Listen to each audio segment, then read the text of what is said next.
зашли, вот интересно, приехали. Хорошо, тяга, блин. Просто железо накрыли вот так вот, как попало. Тяга топится печка, все, я нагрелся, тут 100 грамм, все, я же такой, как ты, часов 6 минут мокрое такое, вот Боровичок, вот Леха, у него тесть который. Это, говорю, самый спокойный чувак, которого я знаю. Он такой, Леша, я, говорит, там топил, говорит, типа, железом накрывал, надо было сунуть ему спичку, и сжечь ее, пока, говорит, горит, тушится.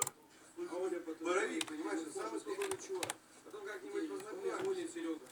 Женя друган, это Димка. А он, короче, батя на вахту уезжает, Димка машину берет и гоняет ее. Разобьет, все перевернется там на ней, блин, 10 раз так было. Батя с вахты приезжает, спокойно, вот, как ты говоришь, как этот мужик. Ну что, говорит, надо делать. Другой приехал, ты знаешь, Боровик один в один. Говорит, надо делать, Димка, надо, говорит, восстанавливать. Начинают эту машину. Знаешь, я... Муров, сначала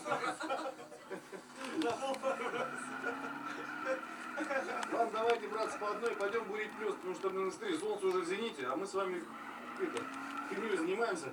Хотя обурили уже там полкилометра, там обурили полкилометра. Звучит? Сегодня баня надо, да?